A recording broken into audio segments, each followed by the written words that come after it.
8 people, okay? So we are going to initiate your session in 5 minutes time. Okay, no problem. Thank you. And I have to speak very slowly, and I will take much time. Don't worry, don't worry. For everybody, I asked for Deb speak slowly, because it's better, because many of you will understand better what he will say, okay? Just 2 minutes, Debbie, because sometimes people, as we have a culture of waiting 5-7 minutes, just to everybody. No problem, Ori. Okay, thank you very much. Okay. Have you already tested if the slides are okay? The No, just presentation? let me check once. Yes, I think it's good. So can you see that slide? Yes, perfect. Perfect, Okay. yes.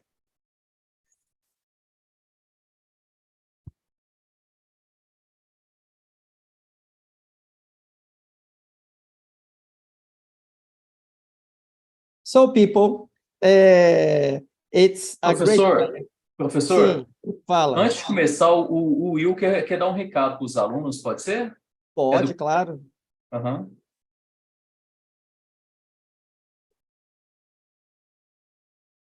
Will, tá escutando a gente? Você pode... Estou escutando. Pode compartilhar aqui a tela?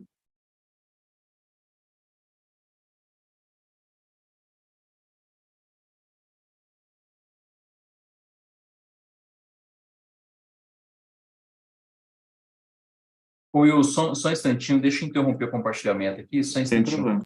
Obrigado.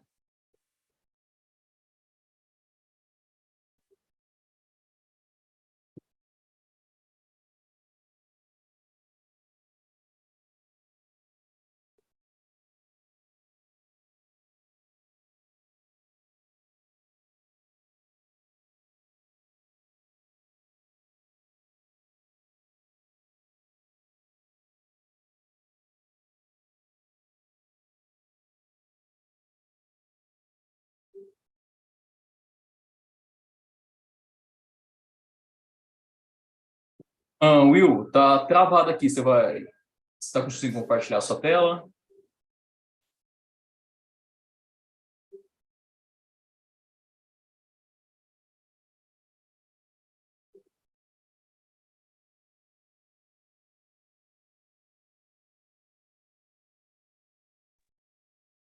Thiago, perdão, travou tudo aqui. Estou compartilhando.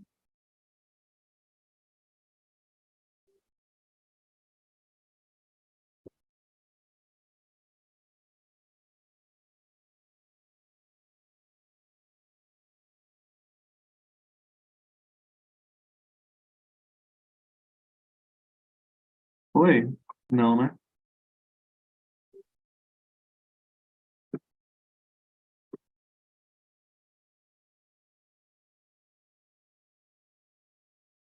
Vocês conseguem ver minha tela?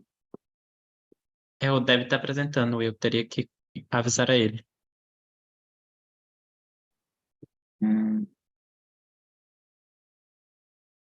Will, deixa eu mudar aqui, só um instantinho. Uhum. Pode compartilhar. Debbie, there is only one announcement that we have to do. Just 1 minute, please. Okay, no problem. Will, pode compartilhar sua tela. Ok. Entrou aí? Ainda não. Opa, começou. Tá bom. Boa tarde, pessoal. Vocês estão conseguindo ver direitinho agora? Sim. Agora tá indo, né? Boa tarde.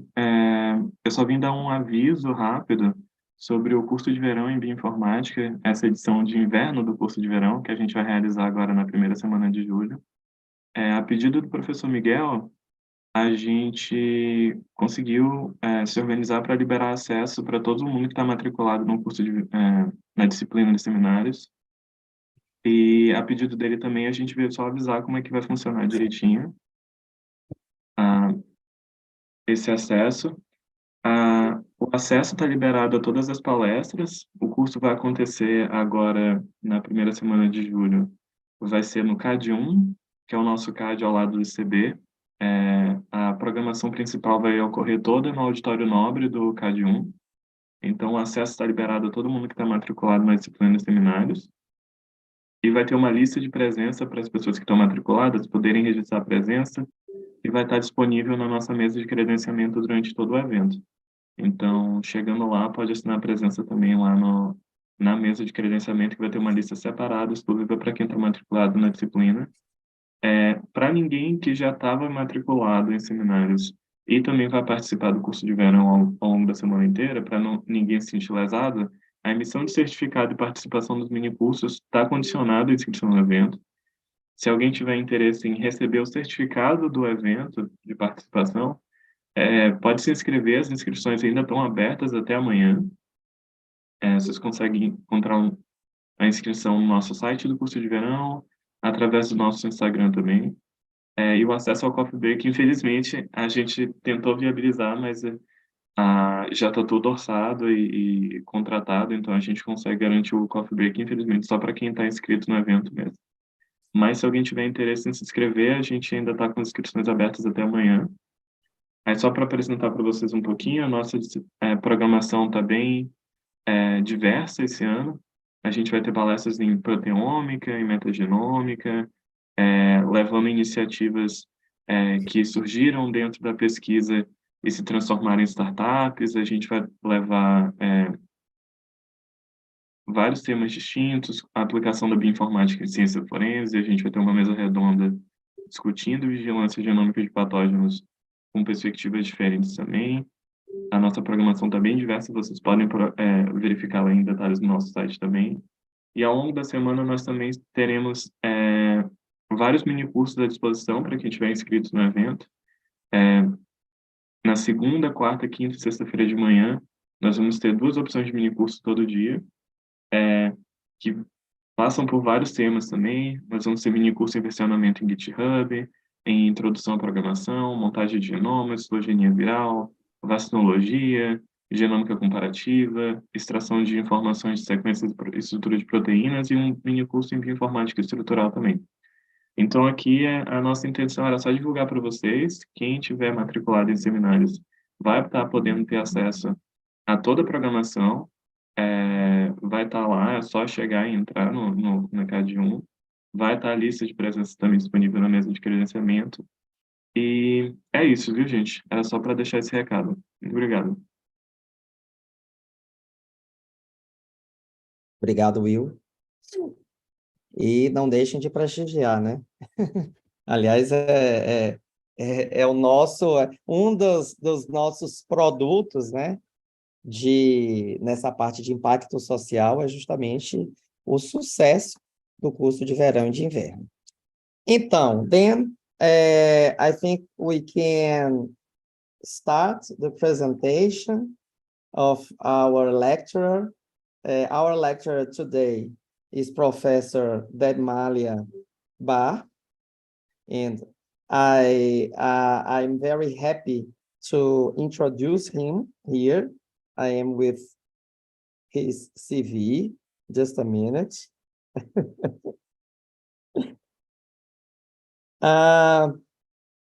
Debbie has 1 Master of Science in Applied Genetics, 1 Master of Philosophy in Biotechnology, 1 PhD in Biotechnology, all of them in India, another PhD in Bioinformatics, and a postdoc in Bioinformatics in Brazil. So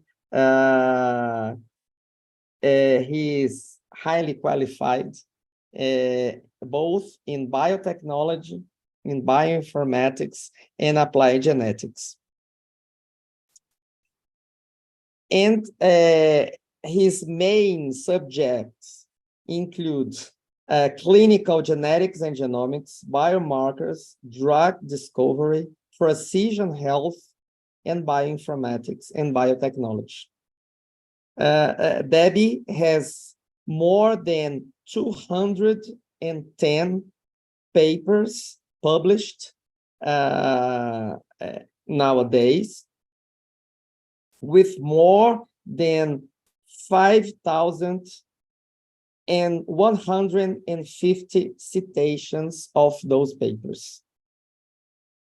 So I am happy to introduce our friend, our visiting professor, Dr. Debmalya Barh, for his webinar.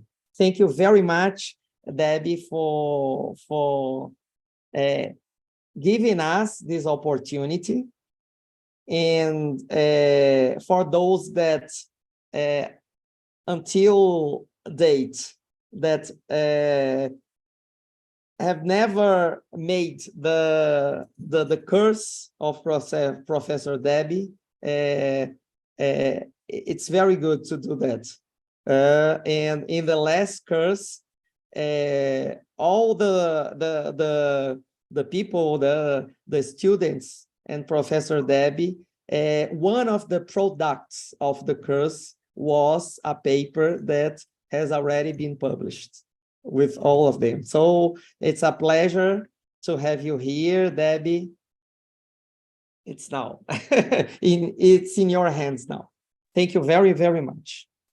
Thank you, Professor Aristotle, and thank you for the introduction. Little bit correction I should make.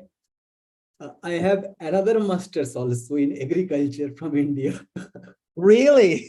Well, okay. And I have edited more than 25 books on various omics. And it is not only the last batch students, they have from Precision Health, they have published the papers. Each batch of my Precision Health student, they are publishing. Okay. But I am highlighting this paper because it has other applications too. Okay. So that is the thing. So let's start. And okay. I will go very slow because my accent is a little bit difficult probably to understand, because my accent is Indian English and you are familiar with American English. So I will go very slow. So I may take some more time. Okay, so let's start. Can you see my slides? Yes, perfect. Okay. Debbie, if you can expand it. Great. Now it's perfect. So today I am going to present this particular topic, which is conceptualizing pharmaco-nutrigenomics for precision public or planetary health, COVID-19 a case study. So mainly we will discuss various concepts of nutrigenomics, pharmacogenomics, and what is the concept of pharmaco-nutrigenomics, because it is very new. Okay, and probably I coined this term, and why this is important. This concept I will discuss. So let's go. And very beginning, my greatest regards to Father Oxalufan, and happy Festa Junior São João to all of you. Today's outline is like this. So I will discuss these topics: concept of precision health and nutrition, precision nutrition for personal, population, and planetary health, nutrigenomics and pharmacogenomics, concept of pharmaco-nutrigenomics, nutrigenomics and our study on COVID-19. Can we link our study to pharmaco-nutrigenomics and the implementation of the method which we developed and applied for COVID? So those things I will discuss. So now let's discuss about something. During last week of April 2023, almost all newspapers in India, top newspapers, they highlighted one of our research with different titles. For example, The Hindu, this is one of the leading newspaper. They cited that Idli, Rajma and are among Indian COVID-19 combatants, says study. Then Indian Express, they wrote distinct dietary habits of Indians linked to low COVID-19 death rates. And here you can see, I have highlighted few things here. Aristotle, then Professor Bhaskos, everybody's names are also there because these are, it is on our own work. Then Times of India, which is the most circulated daily, they also highlighted this as Indian diet, tea and turmeric lower COVID deaths, says study. Similarly, some regional language newspapers in India also highlighted. What was that means work and why so many papers or newspapers highlighted this one, that I will discuss later. Now let's start with some concepts. First, the concept of precision health and nutrition. What is that? What is precision medicine, health and nutrition? It is nothing. The concept is just one size fits all to one size fits one, using personalized approaches. That means right thing for the right person or right population. Now, right thing could be prediction, prevention, diagnosis, disease, dose of the drug, sports, nutrition, career, well-being, anything.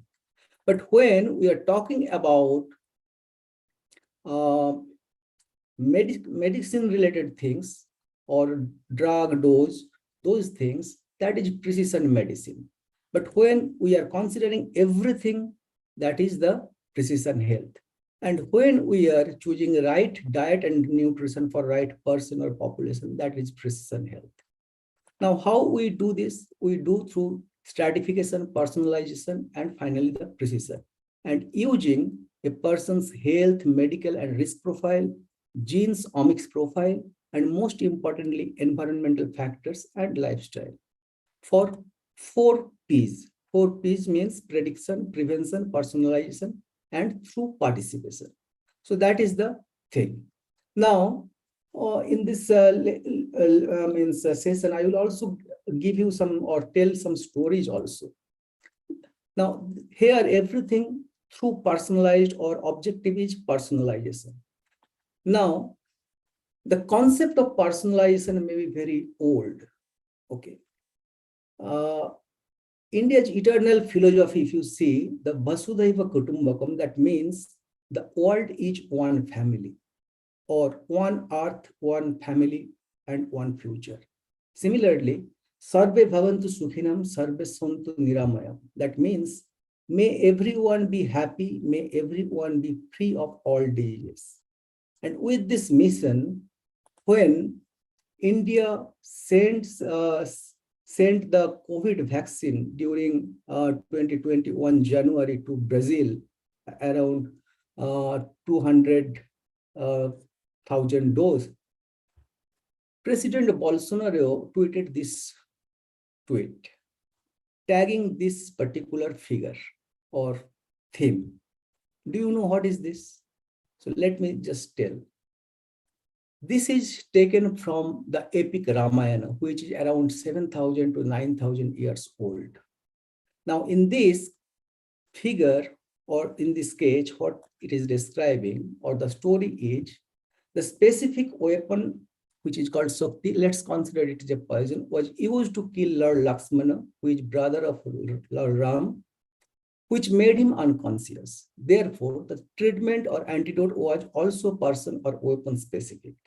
Also, the treatment should be given within a specific time to save life of Lord Lakshmana.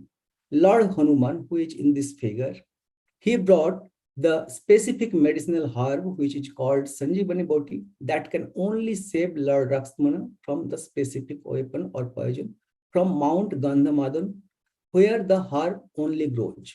So this is the mountain you can see on the hands of Lord Hanuman. So in this story or fact, everything is unique or individual specific, or they are personalized. So does it give the concept of personalization or personalized drug or nutrition? So you need to tell me. Now, what is precision medicine and its initiative or precision medicine initiative of 2015 by USA? With the three objectives, they introduced this one. The first objective is innovative approach to disease prevention and treatment that takes into account individual differences of people's gene, environment, and lifestyle. So here, these three components you should we should consider first to optimize or improve personalized healthcare. Here also personalized thing. Second objective, using markers, we need to understand and discover mechanism which is underlying any health or disease condition. And third is developing support systems or different software or tools or methods to enable clinicians to select and apply effective therapeutics.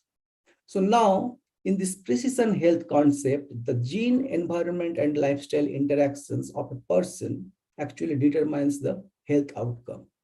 Now, this concept also may be very old, this gene, environment, and lifestyle interactions. If we see our some Indian text, Mahabharata or Bhagavad Gita, there one story I can tell you. When it was this Mahabharata is nothing but a story of fighting between the right person and wrong person. Okay. Now, when the villain was dying, that time Lord asked, you know what is right and what is wrong, and then you chose the wrong path, and ultimately you see the fate that you are dying. Then why you are dying? At that time, the villain, whose name was Duryodhan, he told, Janami dharmam nachame pravritti, janami adharmam nachame nivritti. Now, if I translate this one in a scientific way, janami dharmam means this dharma means right thing, and pravritti means I cannot abide by. So if I consider everything, janami dharmam nachame pravritti, I know what is right thing, but my behavior, but because of my behavior, I cannot abide by this thing. And second thing, janami adharmam nachame nivritti. I know what is adharma means what is wrong, but I cannot revoke myself from it. That means I know what is wrong thing, but my internal factors or my internal factors cannot prevent myself not to do the wrong things. So this is the situation. And if this is the situation, that means in this situation, Lord, you are the person who will decide my fate. Now, if we consider this Lord as environment, okay, then it is exactly fitting with the precision health concept of gene, environment, and lifestyle interactions. Nivriti, the genes, internal constituents, pravriti, the lifestyle, and Hrishikesh, the environmental factors, and that is the precision health. Okay. Now let's consider what is precision nutrition and its aim and NIH strategy of 10 years strategy. Now, precision nutrition is translating the science of nutrigenetics and nutrigenomics into practice for personalized, preventive, and optimal health, and to manage chronic, infectious, and lifestyle diseases. Now, like precision medicine, it has also some objectives which NIH has determined. There are three key objectives. First objective is what we should eat and how does it affect us. We should know that. Okay. Second objective is what and when we should eat for our optimal health. Third is how does what we eat promote health across the lifespan. That means what we should eat and how we should eat to increase our disease-free survival, that means longevity. And fourth is very important, how we can use food as a drug, that means diet as a drug. And these are also through different method of precision approach we need to do. So this is the concept of precision nutrition and their objectives. Now, precision nutrition can be for personal, population, and planetary health. Now, one may be confused with when I am talking about personalized, that means only one person. It is not like that. The person may be single, or the personalized things may be for a particular population which is having a common features, or maybe for a global global thing which are common across to all the population.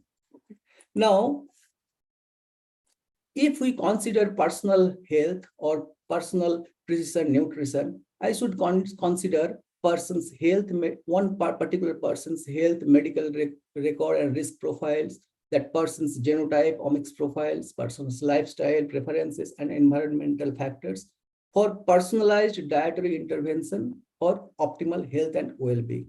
But when I am using those specific features for a particular population and applying the food-based dietary guidelines for disease prevention, well-being maintenance, healthy dietary practice, community nutrition, that is population precision nutrition.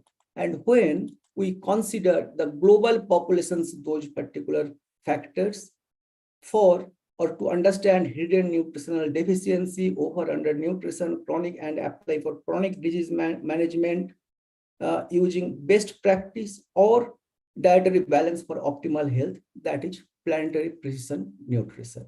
Okay. Now, this is global precision nutrition or global precision health concept. Now, these concepts are very important to define or to develop a concept.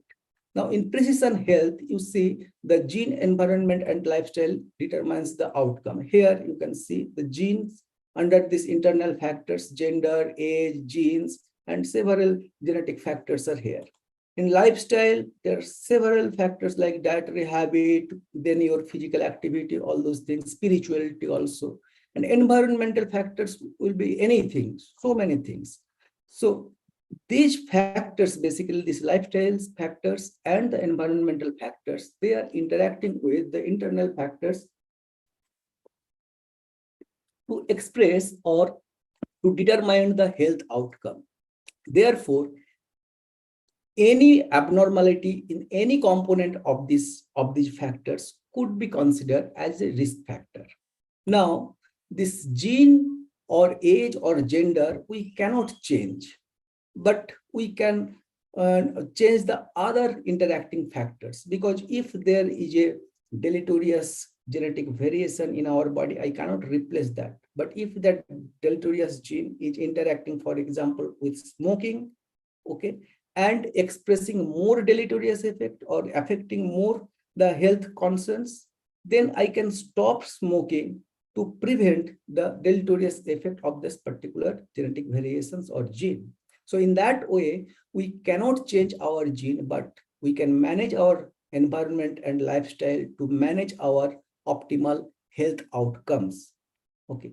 And here you can see so many different subjects are there. Globalization, which comes under sociology probably, okay. Then maybe pollutions, which may comes under engineering or chemical areas, okay. So several disciplines or subjects are involved in this precision health, and it's an interdisciplinary area.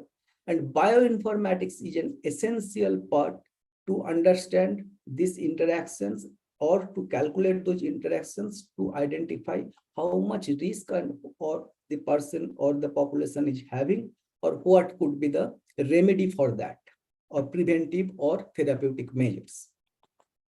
Now, if in this gene environmental interactions, if we consider these purple colors things, they are specifically associated with nutrition, and we can tell these interactions or this kind of work as a precision nutrition. Fine. Now, at this current time, it is very difficult to calculate environment and lifestyle factors quantitatively, but qualitatively we can do. So at this particular time, we can use only 7 components for precision health, precision nutrition, which are nutrigenomics, microbiota, metabolomics from omics aspects, and also deep phenotyping using different biomarkers. And from dietary or environmental things, we can consider dietary habits, food behavior, physical activity, and we calculate those things. And finally, using the bioinformatics or using the different software, we can predict what is the requirement or nutrient requirement of the person and what could be the consequences, all those things.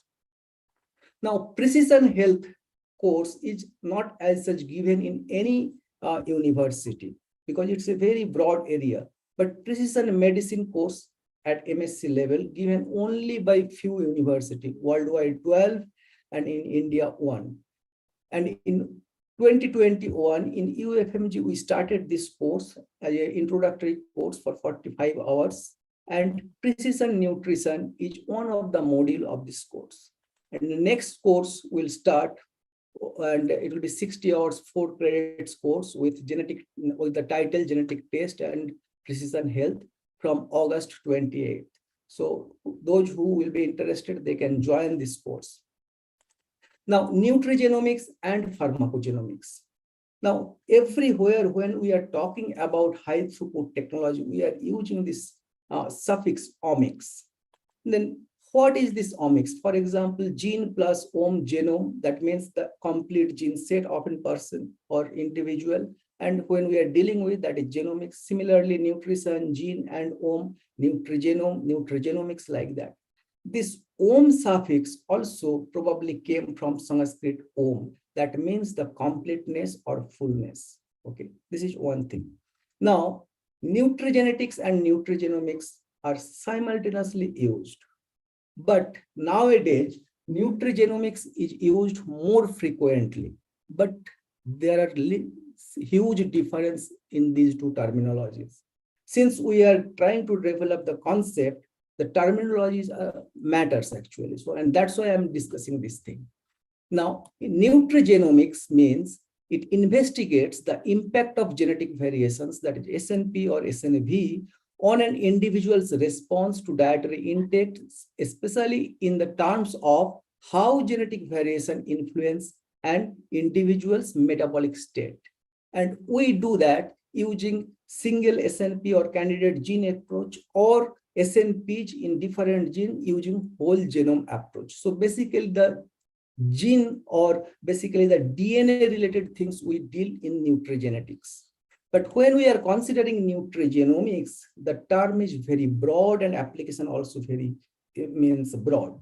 Here, nutrigenomics actually investigates the impact of diet and nutrients on gene expression and phenotype, especially through transcriptomics, epigenomics, proteomics, metabolomics, phenomics, like all high throughput approaches. So here, the scope is very broad and also technologies are more technologies used, and also technologies are diverse technology. You can use single technology or multiple omics technologies.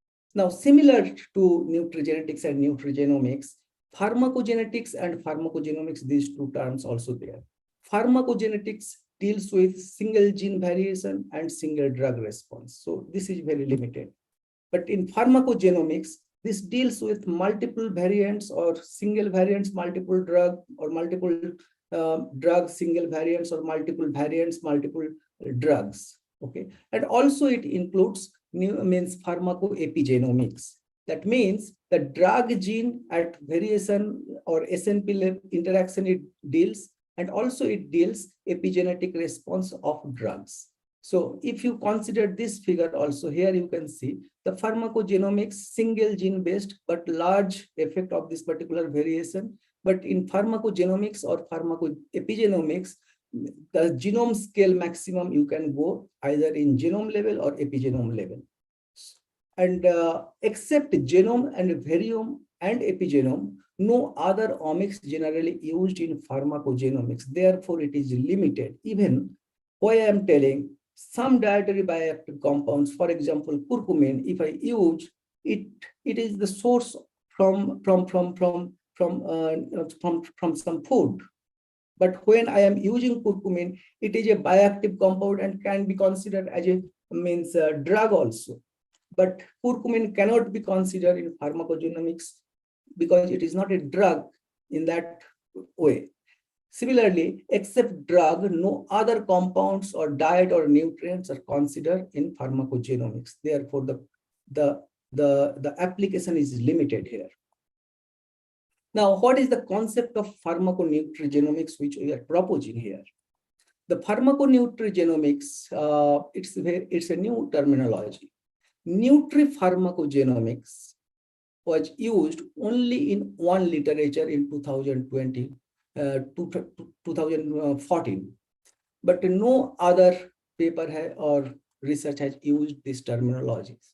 Okay, but in this paper also, if you see, the only single gene variant and single drug is analyzed. Okay, also dietary vitamin K intake only considered. That means it is a nutrigenetics basically, and also it's a pharmacogenetics, not even pharmacogenomics. Fine. So why a new term is required? It is required to implement nutrigenomics principles, which is very broad, in a broader aspect also, as per precision nutrition objectives. If I use diet as a drug, it is not falling under pharmacogenomics, but it is acting on disease targets and preventing or curing disease. So this particular nutrient has the pharmaceutical potentiality. Okay, but it is not coming under pharmacogenomics. Okay, so we need a new terminology to broaden the aspect and also for diversifying the application as per precision nutrition objectives. Now, nutrigenomics is a very complex area where complex gene-diet interaction takes place. What is this? Okay, here gene-diet interactions you can identify using nutrigenomics, metabolomics, microbiomics, okay, nutrigenetics, all that, and you can identify the nutritional phenotype, and based on that phenotype you can go for clinical applications also. This is a simple diagram, but if I go in little bit details, the interaction will be more complicated, and if I go further detail, it will be more complicated. Here basically what is happening, diet, nutrient or bioactive food components, they are interacting with the DNA, or they are regulating the transcription, translation, metabolites, metabolism. Ultimately, they are regulating the biological pathway and the phenotype. And when this is happening by the diet, and we are capturing those information through these kind of approaches, nutrigenomics, transcription, epigenetics, proteome, metabolome, microbiome, that we are calling as nutrigenomics. And there are several bidirectional associations and also multidirectional association or interactions happen in this in this kind of process. Okay. Now, what could be the pharmaconutrigenomics and precision pharmaconutrigenomics? Now, in this nutrigenomics interaction, if I consider the diets as preventive, predictive, and therapeutic agents, and also we can apply the pharmacogenomics and pharmacoepigenetics, such kind of techniques or methods, this could be the pharmaconutrigenomics. So the background will be base will be the nutrigenomics, and on top that, whatever the food components working as a pharma, that will be the pharmaconutrigenomics. And when this pharmaconutrigenomics is used for personalized prediction, prevention, treatment of disease and optimal health well-being. That maybe we can call it as precision pharmaco-nutrigenomics. Now, to simplify everything, that transcription or gene expression basically regulated by two things. One is gene variation and one is epigenetic mechanism. And then translation and the phenotype actually regulates. And when on top of that, we apply with this environment and lifestyle factors, that is precision health. When diet and nutrient regulate transcription and phenotype, that is nutrigenomics. When drug actually through genetic variations respond to specific drug, it is pharmacogenomics. Okay, when this when drug through epigenetic mechanism regulate transcription and gives the drug response, that is pharmacoepigenomics. And when diet and nutrients are used as a predictive, preventive, and therapeutic agents, and we measure those things using different high throughput techniques, including transcriptomics, okay, and identify the phenotype, that is pharmaconutrigenomics. Okay. Now, currently, in these two, the genetics and epigenetics, these two are common, and no other omics are used in pharmacogenomics, and therefore this is limiting the scope of this subject or application. Now, what could be the definition of pharmaconutrigenomics? Now, the simple, a very simple definition could be application of nutrigenomics principle in pharmacogenomics, including pharmacoepigenomics. Little bit more go deep in if we go. A combination of nutrigenomics, pharmacogenomics, or pharmacoepigenomics principles to evaluate the impact of diet and nutrients on health outcome.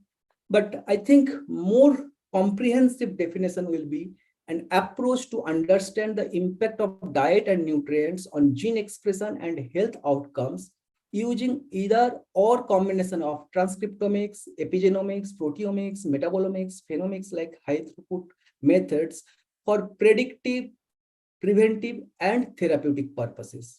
You can on other way, you can alternatively, you can say the investigation of the impact of the diet and nutrients as protective, preventive, and therapeutic agents on gene expression and health outcomes, especially through either or combination of transcriptomics, epigenomics, proteomics, metabolomics, phenomics like high throughput approaches. So this is the concept of or definition of the pharmaconutrigenomics. Now, what could be the application of precision pharmaconutrigenomics? We can apply to determine nutritional status and dietary response. We can apply for diagnosis of lifestyle and other conditions, diet-based prediction and prevention of lifestyle and other diseases, diet-based therapy of lifestyle and other diseases, diet-based modulation of different behaviors or different syndromes also, diet-based optimal health and well-being. There are so many other applications we can do all those things at personal, population, and planetary level using this method. Now, examples of nutrigenetics and nutrigenomics, and whether these examples falls under pharmaconutrigenomics. Now, genetic variation determines nutritional status and dietary response.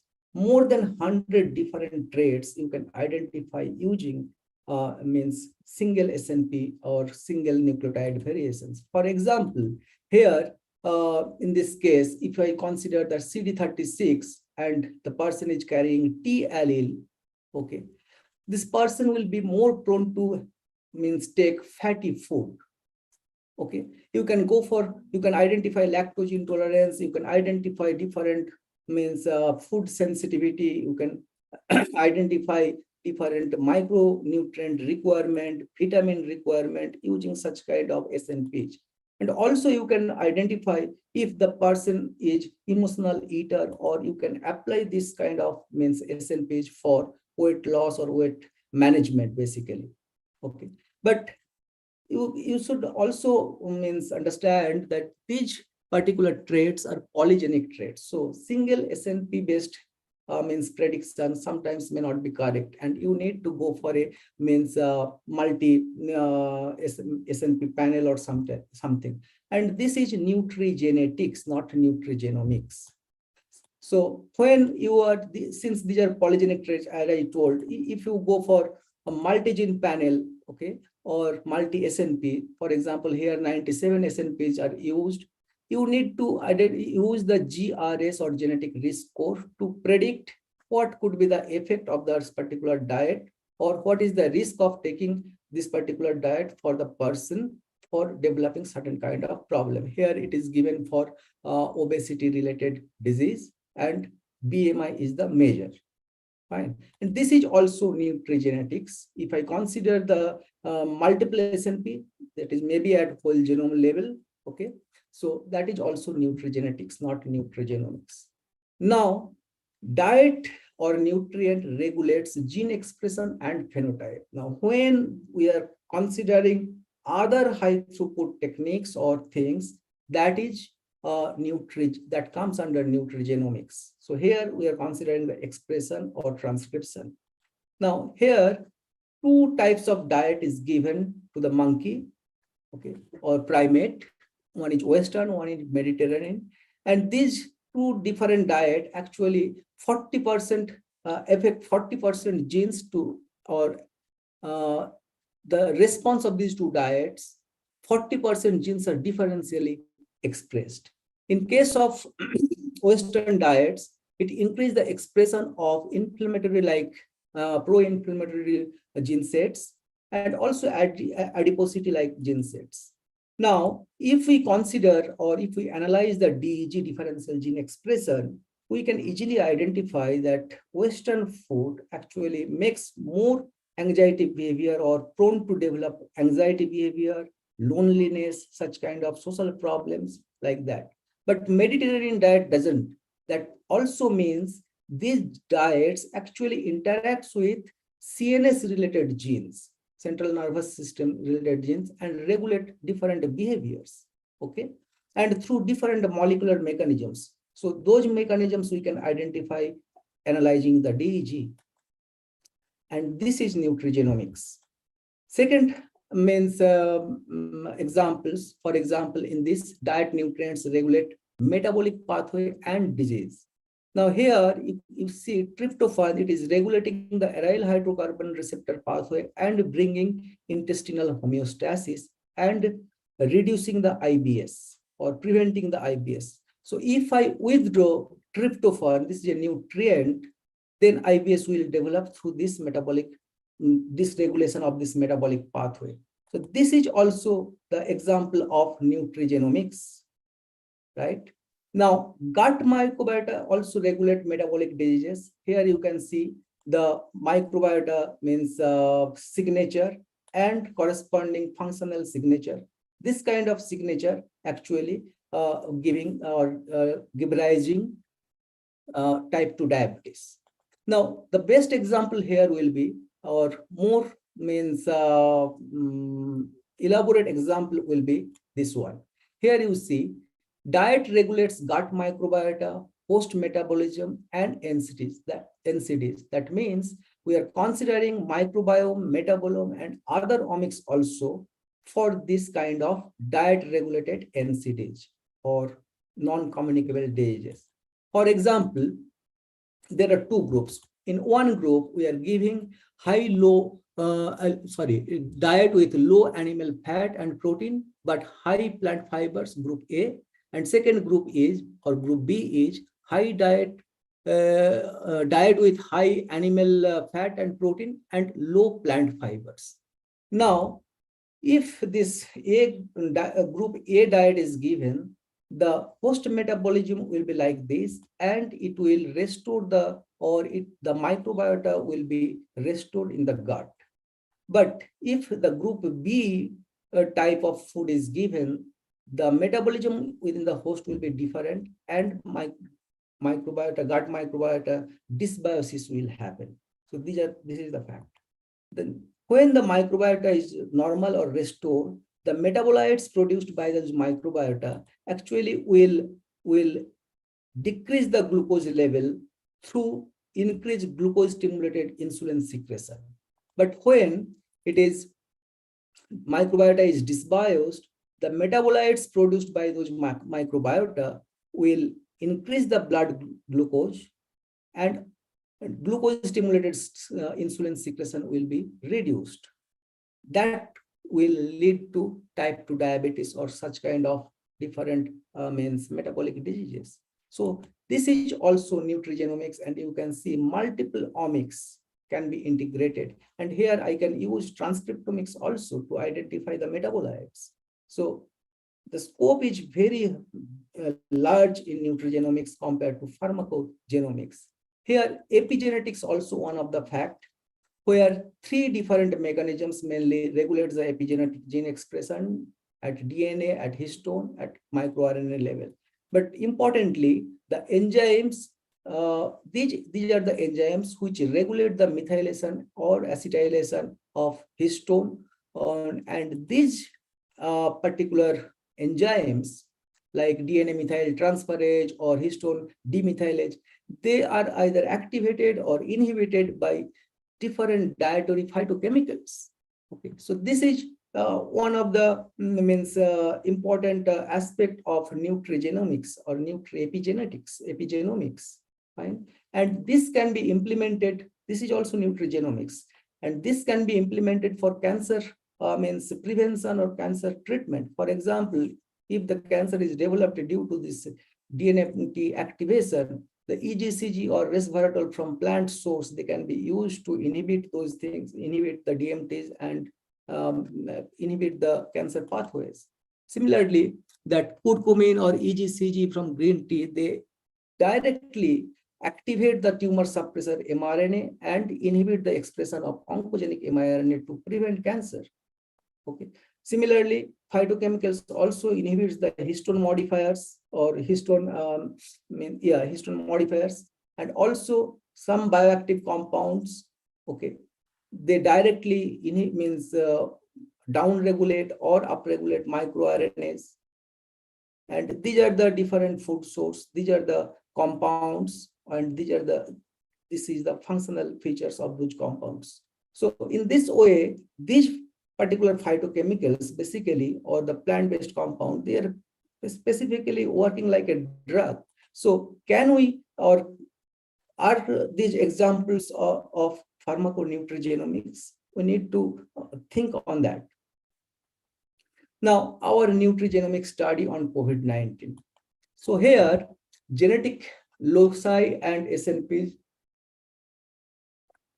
in COVID-19 susceptibility and severity.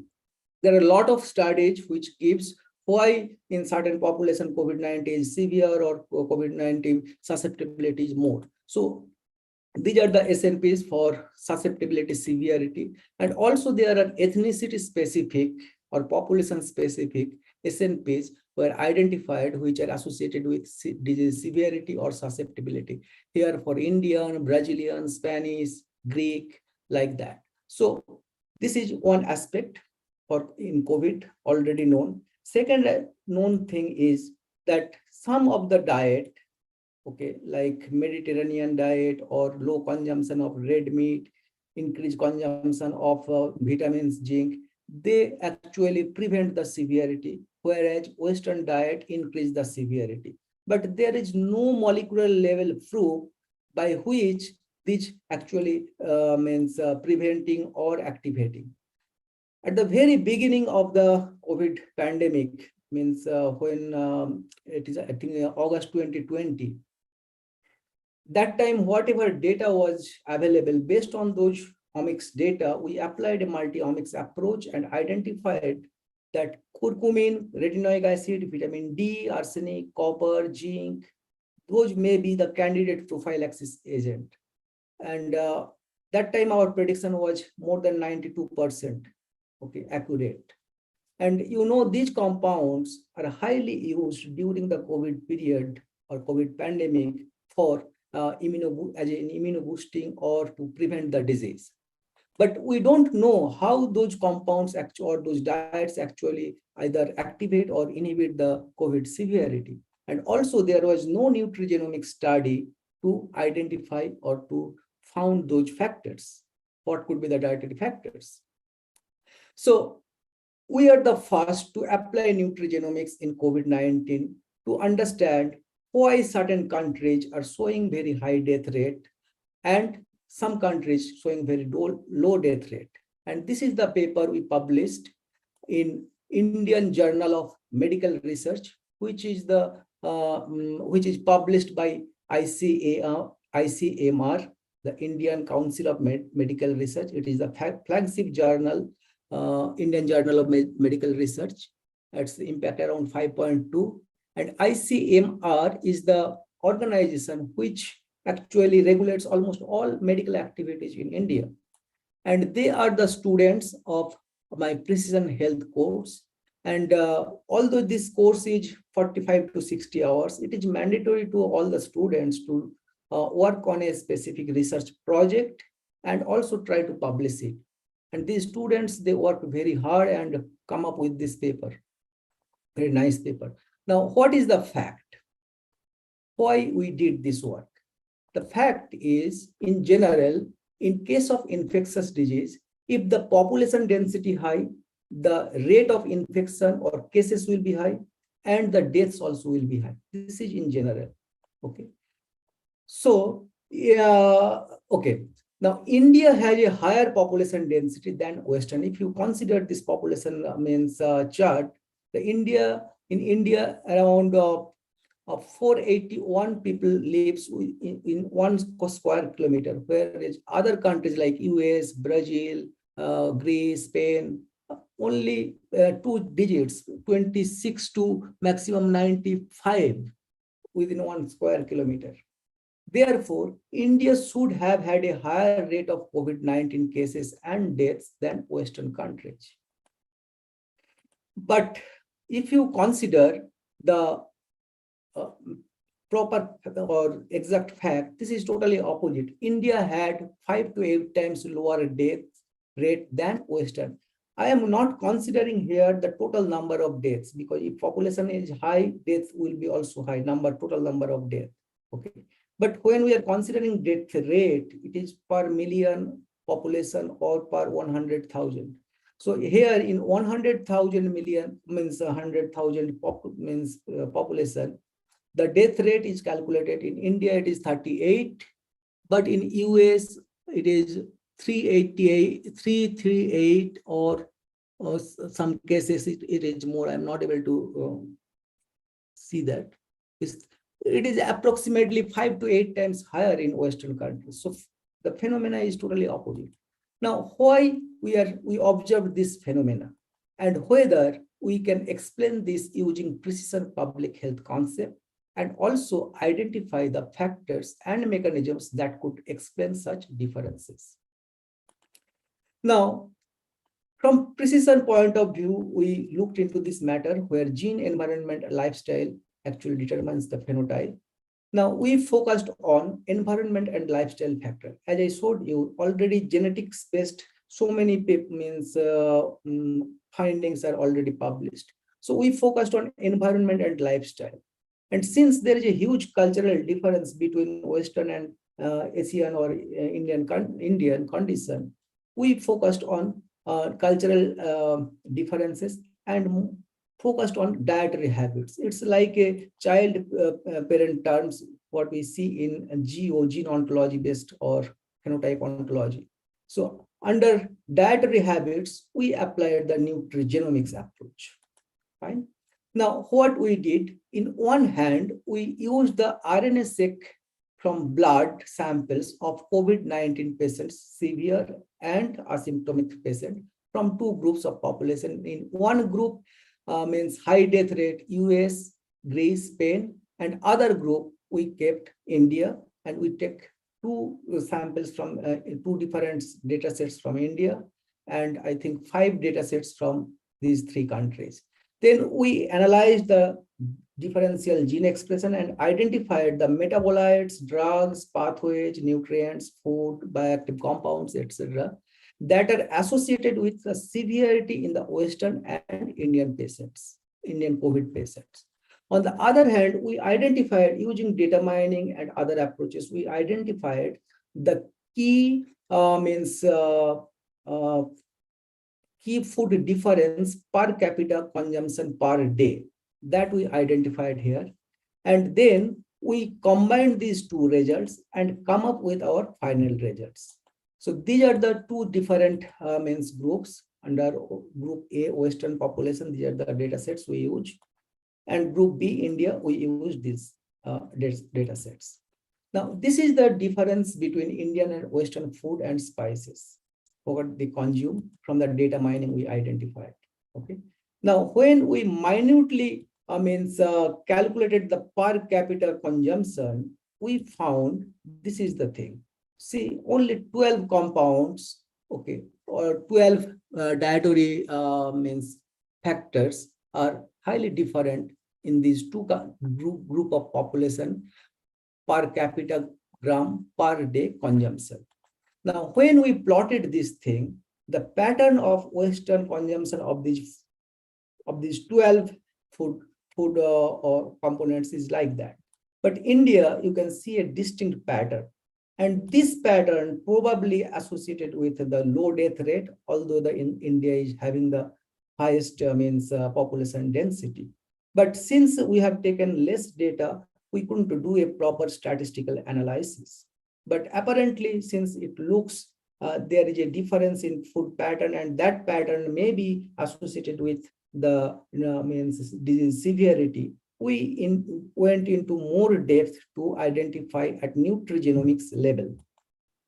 So what we identified here from the dietary habit we identified, the Western actually takes 10 to 12 times more red meat, 8 to 10 times more processed food, 5 to 7 times more dairy product, 10 to 12 times more coffee, 2 times alcohol, whereas Indian actually takes 1.5 times more legumes, vegetables, 4 times more whole grains, and most importantly, they take tea and turmeric around 1.2 gram to 2.5 gram per day per person, respectively. Okay, and from nutrigenomics analysis, we identified very nice things. In Western severe COVID cases, cytokine storm related pathways are upregulated, whereas in Indian severe patients, complement related pathways are upregulated. In Western samples, LPS, palmitic acid, carbon dioxide sensitive genes are upregulated. This palmitic acid and carbon dioxide responsive genes increase the sphingolipid metabolism and PPAR signaling, whereas in Indian patients, atorvastatin, zinc, iron, carbohydrate responsive genes are upregulated. And most importantly, the NES score, which is also a measure of nutrigenomics analysis, it is negative for curcumin because Western population they don't take the curcumin or turmeric, but it was positive for Indian samples. Now, this result we mapped into a network or into a pathway, and we found we come to the final conclusion. Okay, this is the curcumin NES for curcumin. It is negative for Western samples and positive for Indian samples, severe patients. Okay. Now this is the correlation between nutrigenomics result and food habit. So I will seek your attention to minutely see this one. Now, this is the COVID-19 mechanism which we identified from nutrigenomics analysis. Okay. And this up triangle means it is activated or upregulated, and downwards means it is downregulated. Now, what is happening in COVID mechanism or severity mechanism, I should say, iron, zinc, HTLC in the blood level, they are down-regulating. Okay. Whereas triglyceride and blood glucose are upregulated in blood, and that is giving severity. Similarly, SIP pathway, PPAR signaling, TNF, chemokine, cytokine, NOD signaling pathway, which are actually triggering the cytokine storm related pathways are upregulated or activated. Further, hypercapnia, VEGF-A, VEGFR2 signaling pathway into susceptive angiogenesis pathway, they are also activated in case of severity, COVID severity. And when severity is high, the death rate will be high. Okay, that we identified from our nutrigenomics analysis also. Now, what the Western food is doing, the Western food either directly or indirectly, they are activating those COVID-19 severity mechanism. For example, alcohol, it is directly lowering the zinc level and directly also increasing the triglyceride level, which is increasing the severity.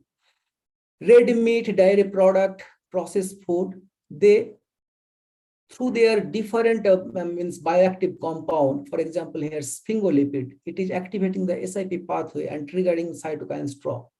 These foods, through palmitic acid, it is triggering the PPAR signaling, activating cytokine storm. Through gut microbiota dysbiosis, means producing carbon dioxide, LPS, this carbon dioxide activating hypercapnia, and LPS activating increasing blood glucose level, or directly activating the cytokine storm pathways. Okay, and therefore consumption of Western food increasing the severity and therefore the high death rate. Okay, so that is the molecular mechanism happening in COVID severity when people are taking Western food, and it is nobody described before us, but they told that red meat can increase the COVID severity. But how? This is the answer for how. On the other hand, Indian food, which are mostly plant-based, they consume meat or something, but very low quantity. But mostly the plant-based food, legumes, idli, which is composed of legumes and grains, they are maintaining the iron zinc level and also inhibiting this gut microbiota dysbiosis associated hypercapnia and cytokine storm.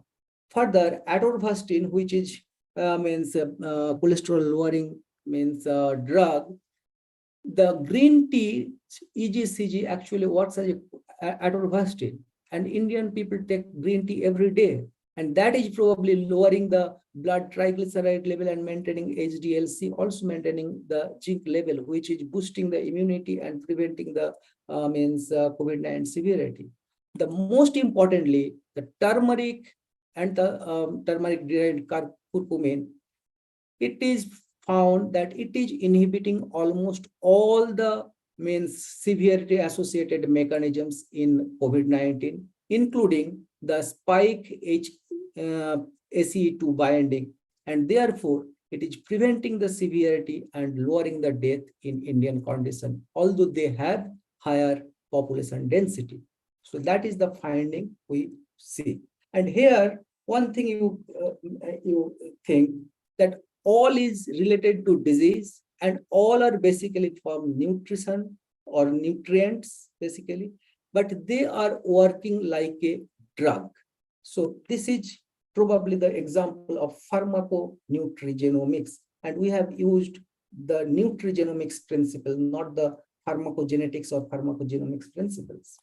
Now, what is turmeric and what is it's used? It used since Vedic era in India.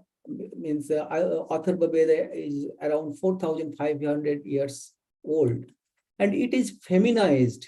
It's called Gauri for fair. It makes you fair. It's Jayanti. It means these are all female names. Jayanti means winning over a disease. Okay. Also, it's worshipped like Lord Lakshmi of prosperity, and almost all Hindu rituals or cultural foods, cosmetic, it is used. For example, here you can see the different rituals. That yellow color is nothing but the turmeric.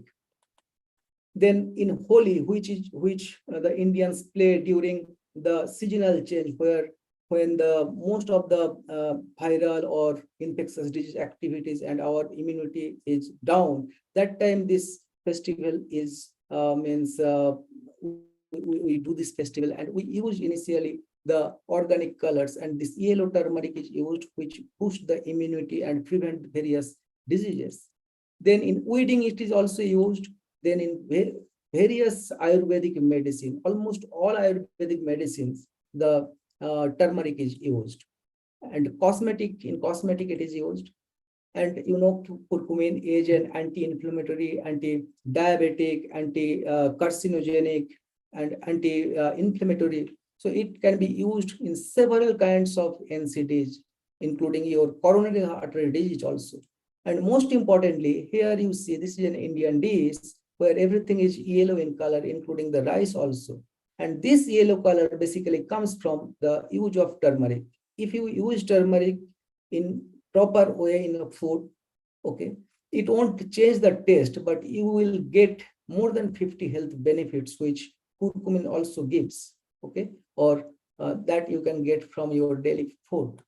Now, in gross conclusion, the Western food actually activates the COVID-19 severity and mechanism and pathways, which increase the severity and deaths from COVID. On the other hand, the Indian food inhibits those severity mechanisms and pathways, and thereby lowers the death in Indian condition.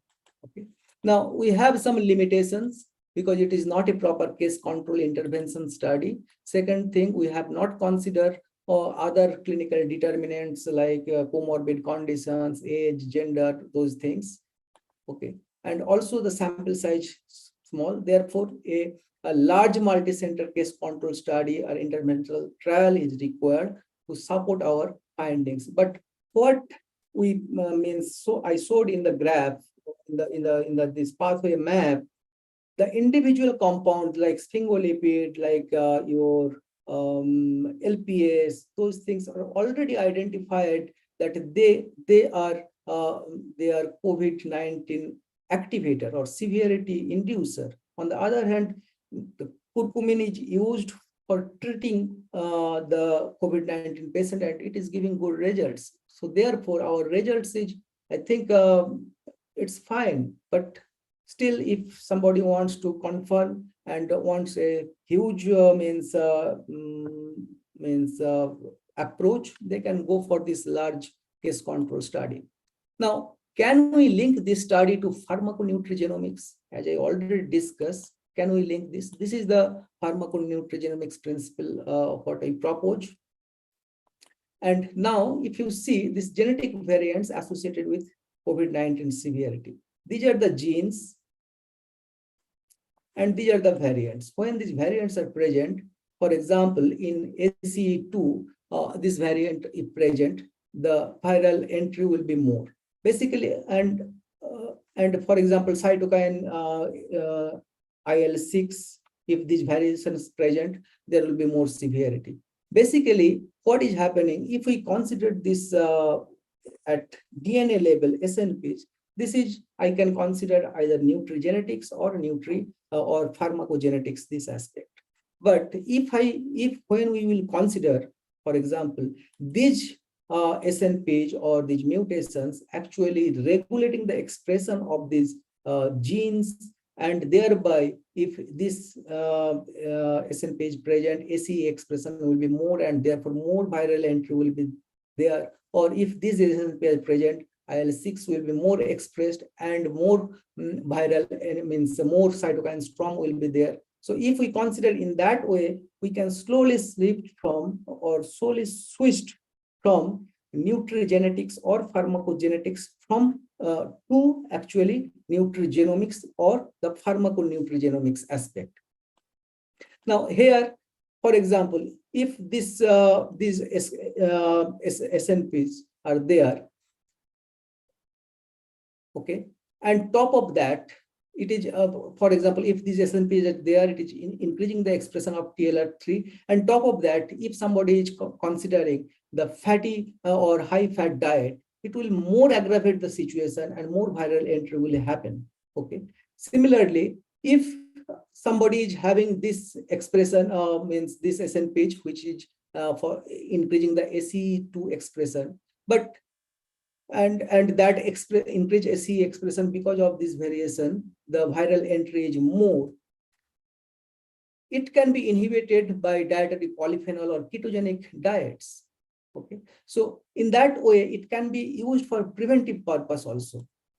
Okay, similarly, here IL-6 can be simulated through high-fat diet. So in that way, we can shift into nutrigenomics and also find the nutrients which could be useful either for activation or suppression of the specific receptor, or so it can be like a target for treating or preventing the particular disease condition or managing the disease condition. And from our study, as I told, I mentioned, this is the main mechanism, and here the Western foods are actually activating and high death rate through different targets, and Indian food components inhibiting through different targets. So either you can stop taking Western food and go with the Indian foods, but it is not possible to change your dietary habit at a time. So you need to balance it.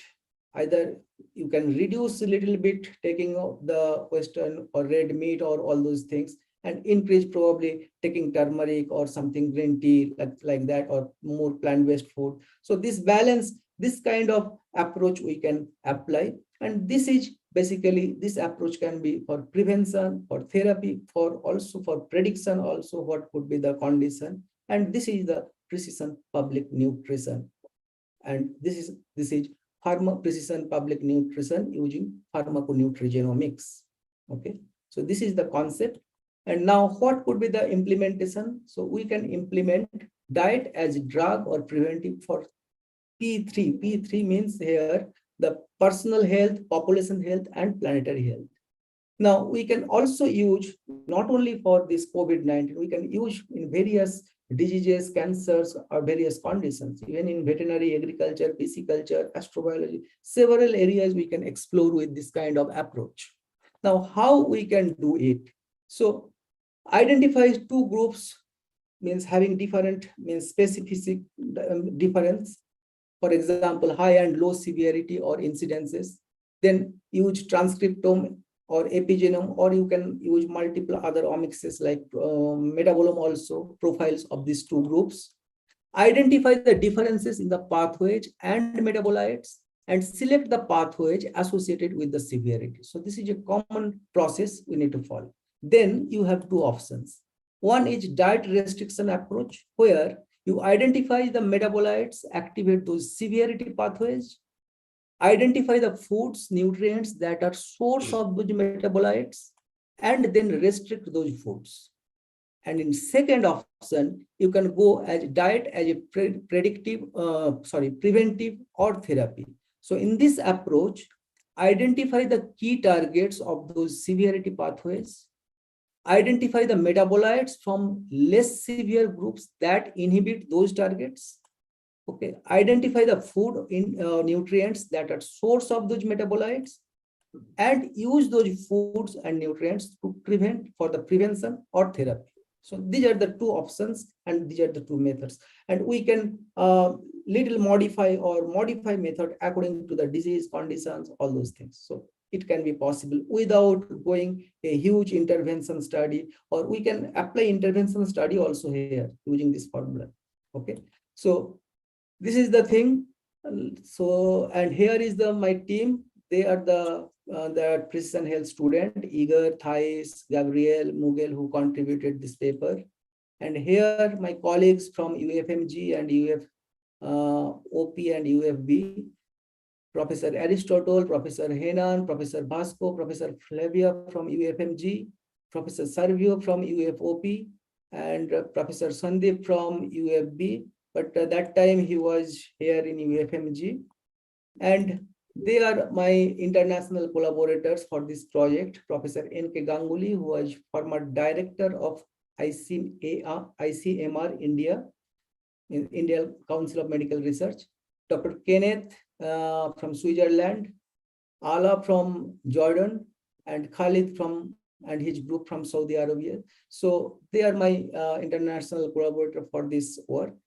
And that's all. And these are the related books on precision medicine, precision nutrition, artificial intelligence on precision health, and COVID-19 related omics technologies. So these we have edited. This book edited by Vasco also with me.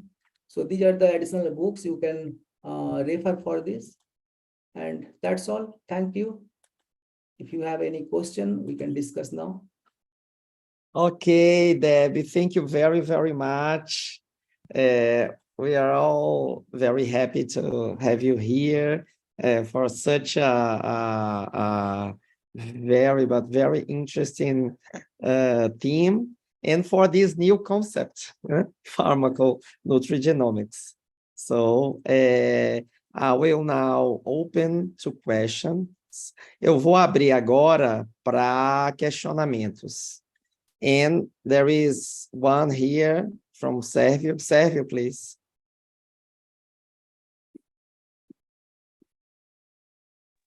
A moment.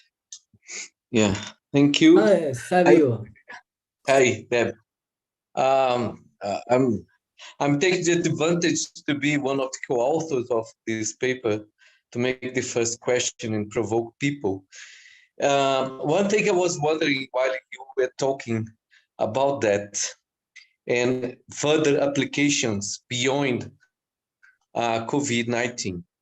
And I think it's very difficult for first stage to understand, to separate the effects of food and, for instance, cancer, because we have so many other factors like agrotoxics, pollution, so many other interactions that can cause cancer, regardless how good is the food this person or some region can have.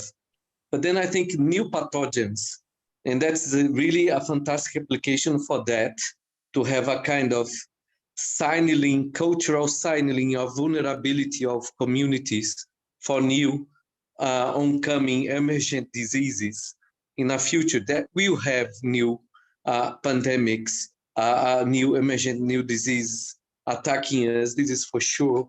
But then I was wondering, how can we dimension that in different cultures? How do you think it's going to be easier to separate countries that still have a strong traditional cuisine in their daily life, like we already discussed about Mexico, or even India and other parts of East Asia, if you can separate by regions and try to understand which sub-communities can be more straight in their traditional cuisine compared to large centers with fast food and everything else. And also along the time, as a Brazilian, we saw with the influence of United States in the 70s, when I became adult in the 80s, like traditional flavors, sorcery from the Brazilian cuisine that came from the Africans, that was completely abandoned.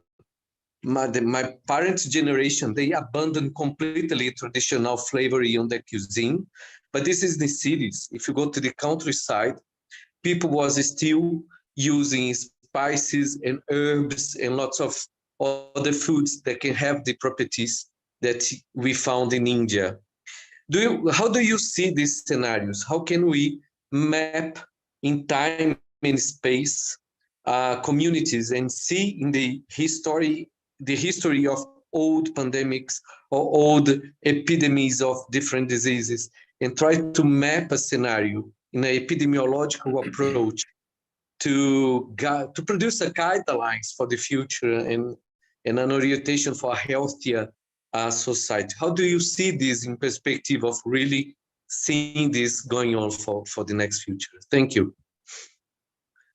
Look, when I am talking about nutrigenomics, it is not only the nutrition. When we are using the metabolomics or transcriptomics, all those things, it is not only giving the nutritional information, it is also giving the environmental factor. For example, if somebody is taking Western food, but he is under certain condition or taking atorvastatin, okay, so that will help, like whatever we are getting benefit from green tea, okay. But it is not like that atorvastatin or such kind of nutrients only present in green tea, can be present in multiple other food sources also. So if we profile those things properly at metabolomic level, okay, so how much omics filter you will use, that much precision you will get. So here we have used the transcriptome and metabolome and your drug profiles.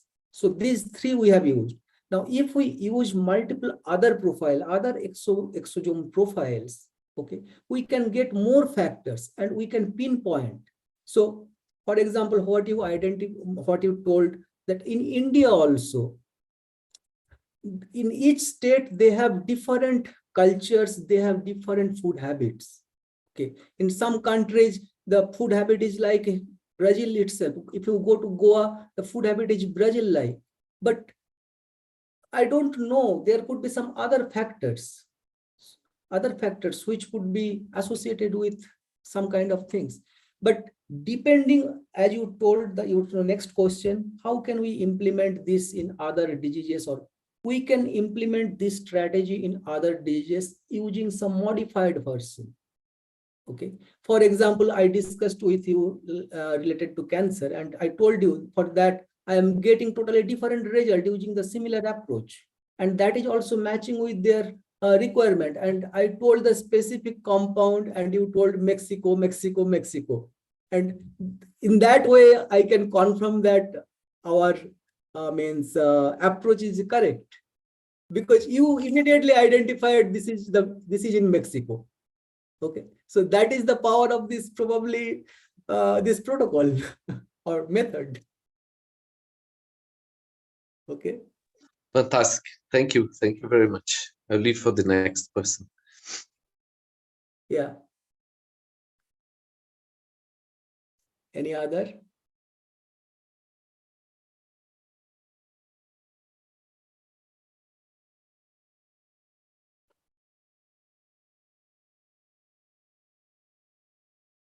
Any question from other? Aristotle, you are mute. Or you are mute. Your microphone is mute. I said that if anyone wants to make a question, I'm sorry, I didn't realize that if anyone wants to make a question, we can translate it. Yeah. Don't be shy, não sejam tímidos. A gente traduz para o inglês.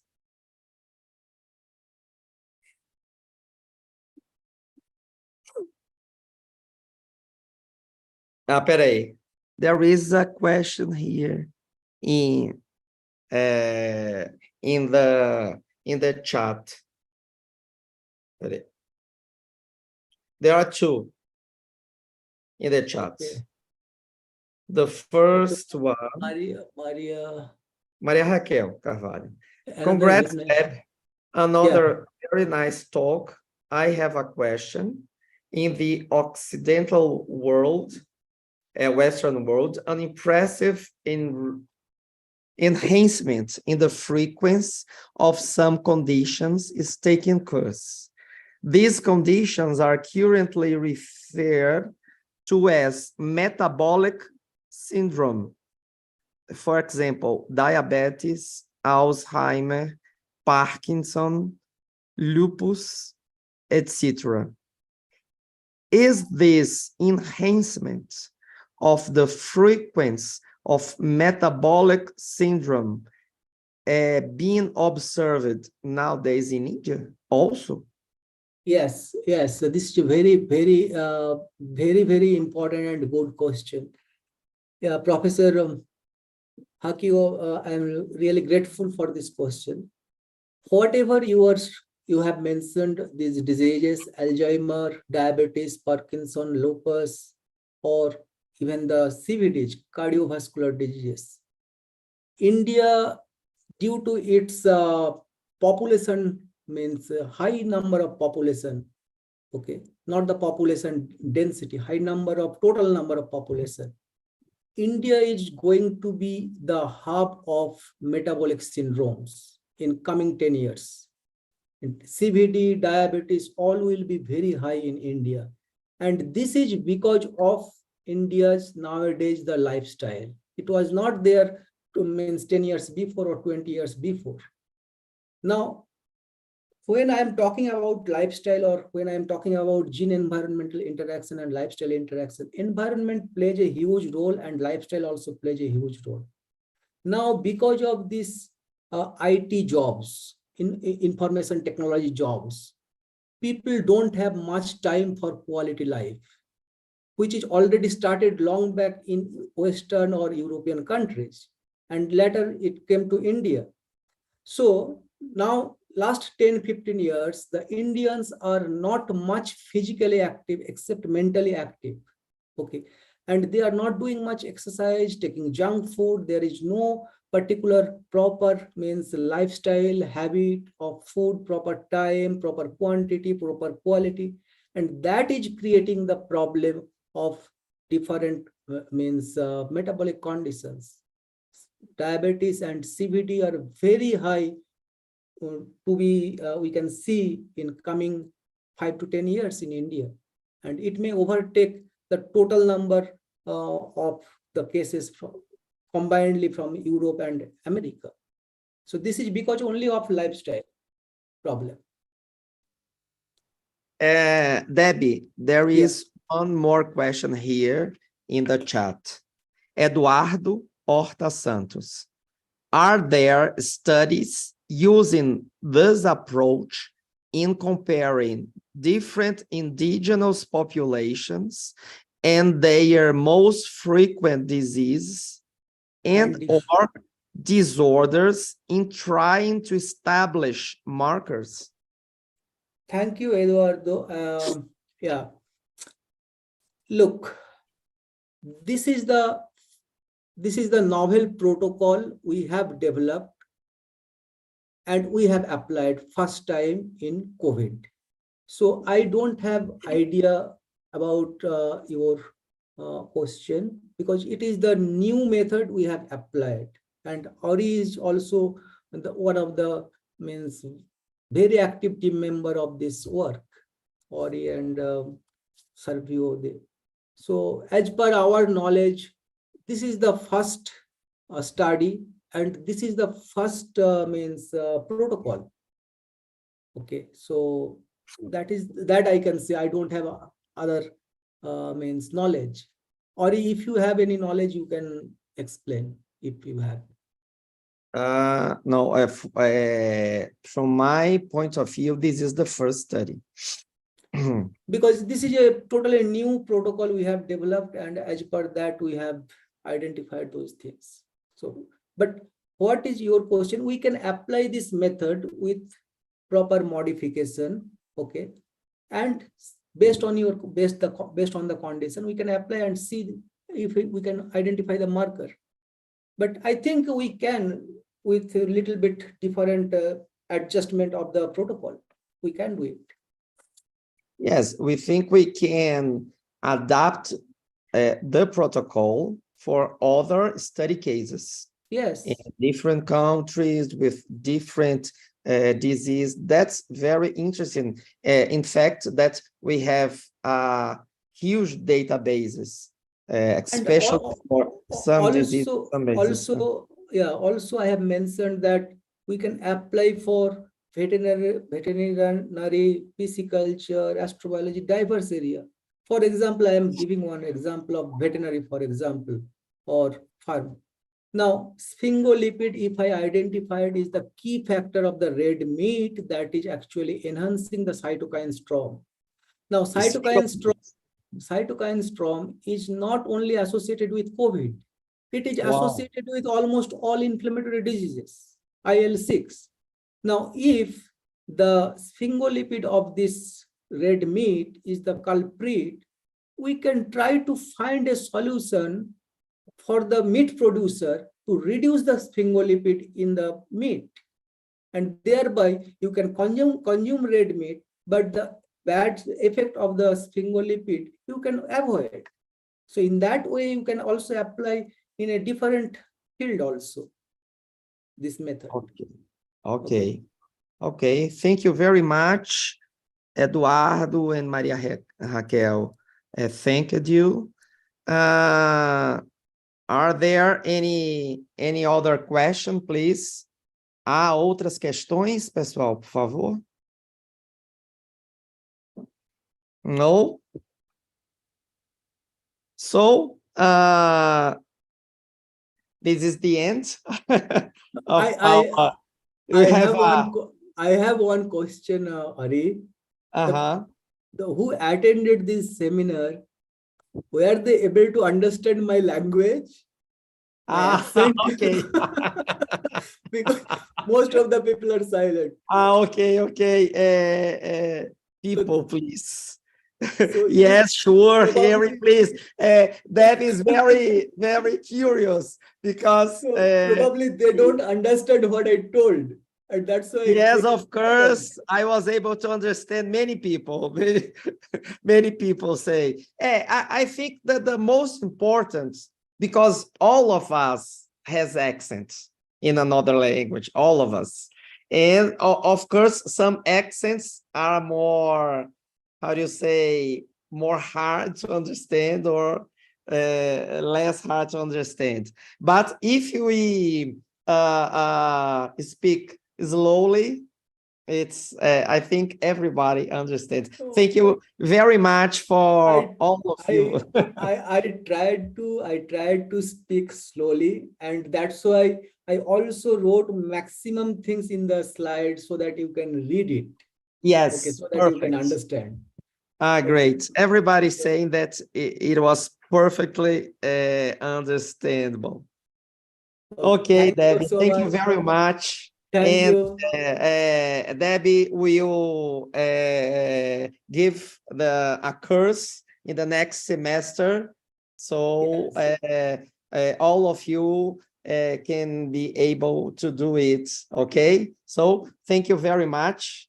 Thank you, everybody. And a good weekend for everybody. Ciao. Thank you.